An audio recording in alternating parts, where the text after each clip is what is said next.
I've never exactly hidden the fact that I loved the first Titanfall. I found it to be a thoroughly entertaining game and one of the few shooters in a long time to really propel the genre forward. The Pilot and Titan action blended well, the movement system was fantastic, and while it was lacking in content, it was a good starting point for a promising new IP from a talented development studio. I didn't get the opportunity to partake in the multiplayer tech test, but I'm very much looking forward to Titanfall 2. Unfortunately, due to the lie commonly agreed upon that Titanfall was an Xbox One exclusive despite being released on the PC, with Titanfall 2 making the jump to the PS4, a sizable contingent of the Xbox community has, frankly, been unnecessarily bitter, as though they've been betrayed by Respawn. I mean, how dare they make their game available to more gamers? Never mind the fact that Xbox guys were the first to brag and taunt over Rise of the Tomb Raider's timed exclusivity. A lot of them didn't speak up in defense of PlayStation gamers. It's almost like these people are assholes who enjoy seeing gamers deprived of games. But now I'm just talking crazy. Today we're responding to a guy called Gamer Knows Best, which I suppose means this guy isn't a gamer because he's not merely wrong, but almost indefensibly wrong. He certainly doesn't know best. Knowing requires an active brain, which appears to be absent in this guy's case. To be fair, this guy is far from the worst Xbox moron I've responded to. Unlike so many of them, this guy is at the very least literate and presents himself well, but that doesn't mean that what he's saying isn't absolute shit. So we're skipping ahead of the first 30 seconds past the regular, make sure to subscribe, to get right to the point of the video. Alright, so Respawn has come out and confirmed that they will not be opting into the EA Access program. Now, I went on to Twitter and voiced my opinion on the matter, stating I won't be getting Titanfall 2 and canceled my pre-order. Are you fucking serious? You cancelled your pre-order for a game you want to play, all because the developers have opted for a simultaneous release across all platforms, instead of arbitrarily withholding the game from PS4 gamers and those who don't subscribe to EA Access. Are you fucking... Holy shit, dude. Now, everyone that knows She-Wolf and I, that's a big deal. We love Titanfall. And yet you're going to deprive yourself of a game you want to play because everybody is going to be able to play it at the same time. But this was the last straw for us. The last straw. The last straw. I want to say something real quick on EA Access. I don't think anyone should cancel their service over Titanfall 2. If you're not happy with the service, by all means cancel it. But for the other gamers out there, it does offer some great value. Well, you know, to each their own, mate. Now look, I understand that Respawn is a third-party partner with EA, and they have the option to opt into EA Access. Yeah, that's actually very important. Titanfall belongs to Respawn. They own the IP. This means Titanfall is not an EA game, it's a Respawn game being published by EA. Presumably, as part of the contract that exists between the two companies, Respawn are granted the discretion on whether they want their game to be part of the EA Access program. It's their choice. Evidently, Respawn aren't keen on restricting PS4 and potentially even PC gamers from playing the game when it's ready, purely because they chose a platform that EA Access isn't available on. This is one of the many reasons why they're great developers. They care about the community. They understand how much of a dick move it is to punish gamers for choosing the wrong platform. This is a good thing.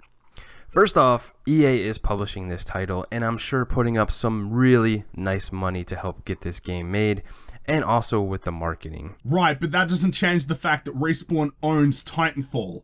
At the very least, Respawn should have Titanfall 2 on EA Access for the help EA is giving them. Oh my god, are you really this stupid and naive? The partnership between EA and Respawn is contractual. It's not a fucking friendship. It's a partnership likely binding by contract between two business entities with legal obligations imposed on both parties. EA aren't helping Respawn. They're fulfilling the terms of their contract. And I imagine they're getting a nice cut of the revenue too. How do you think contracts work? Well, I know you're fulfilling your end of the contract by developing the game, and I know I'm legally obligated to fund and market your game, but I'm the one funding the project, so you owe me. That's not how contracts work, and your argument certainly would not hold up in a court of law. EA funds the game, Respawn develops the game, EA publishes the game. That's it, that's the deal. Respawn only owe EA what they've agreed to, and vice versa.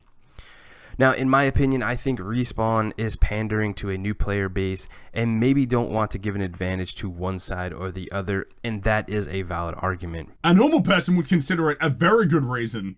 We need to put this into perspective, though. Yeah, put it into perspective, guy who doesn't understand IP and contract law. EA shopped EA Access around, and one camp passed on it and didn't see the value, and the other side did. It wasn't that the PlayStation can't refuse the service, Sony refused the service. PlayStation gamers had no say in the matter. Now, is this fair to the gamers that support EA Access, and not to mention all of us also are the ones that supported Titanfall from the beginning, bought the DLC, played the hell out of this game? Hell no, it's not fair. In other words, you're an entitled gamer who feels like Respawn owes you something because you played their game. When you buy a game, you are entitled to the game. That's it. Whether or not you played the game a lot is irrelevant. All Respawn owed you for your money was a working copy of Titanfall. If the game is broken or missing content, then yeah, the developer does owe you. But when it's a fully functional game, that's all you deserve. The product you paid for. It's perfectly fair. To claim that because you paid for something they produced a few years ago means that the developer owes you respect is retarded. It's a fucking transaction. It's a barter. Respawn aren't your friends. They're a company. They're not under any obligation to you purely because you purchased a game from them 2 years ago. That's nonsense. I usually can't stand the argument of gamer entitlement because oftentimes the concerns of the gamer are valid, but this is one instance where the label is definitely fitting. You were not owed something because you supported a game. You bought a product for your own personal enjoyment. You bought it for you. They don't owe you anything. If your favorite meal from McDonald's got pulled from the menu, would you go up to an employee and say, I've been eating at McDonald's for years, that meal should be on the menu, you owe me that? If you bought every album from a band you like, do you demand that they give you the next one on the house because they owe you? No, you wouldn't, because that would be fucking stupid. Now, with a rough tech test Titanfall 2 had, the community has been very vocal about the problems of Titanfall 2.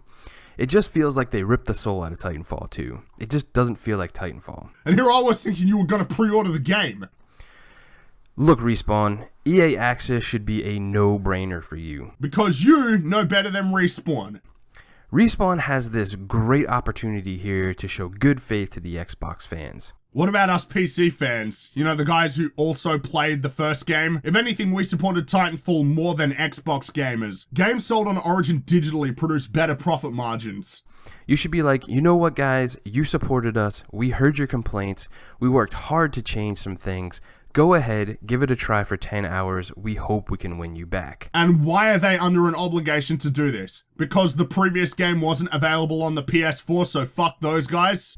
For those like myself that are on the fence that might have pushed us to buy it, instead, you spit in our faces and not opt into this awesome program. They're spitting in your faces because they don't want to grant you an exclusive privilege for owning an Xbox One. What a bunch of dicks, right? Now, instead of winning us over, you made it very easy for me to take my money elsewhere. No, you're just selfish. You're incredibly selfish. It's a real shame. I was looking forward to Titanfall 2, but instead, I'm moving on to Battlefield 1 and COD Modern Warfare. So basically, you're not buying a game you admitted you want to play purely out of spite, and apparently Respawn is the team spitting in your face. Let us know in the comments below what you think about this move by Respawn. Is it a great move, or is it simply shit? I'll go one step further. This is a very good move. Not only does it give Respawn the same amount of time to polish every version of the game, but nobody is being punished for choosing the wrong platform. Respawn are allowing everybody the ability to play the game at the same time. This kind of inclusivity is pro-consumer and a good thing. This is only bad if you're a selfish fuckwit who feels like you're owed something purely for owning an Xbox One and playing the first Titanfall, as though you're a higher class of gamer. Or worse yet, as some kind of vindictive jab at PS4 gamers for reasons I can't wrap my head around. You just want something to brag about, to make you feel good about your console purchase. You want to belong to an exclusive privileged class, even if it means depriving other gamers of the opportunity to play Titanfall 2 on the same launch day, and even if it means curtailing the rights of Respawn as the owners of the IP. As far as you're concerned, this is justified because you bought the first game. How you thought this argument makes sense in the slightest blows my mind. The only explanation is that you're just a fucking retard who has somehow convinced 142 people that you're not. It's amazing to me that anybody listened to this absolute bollocks and didn't think once, does this actually make sense? Am I in the right for sharing this opinion? I know that would take confronting the possibility that you're wrong, which this guy seems to be completely abaft to, but fucking hell is this mindset indefensible.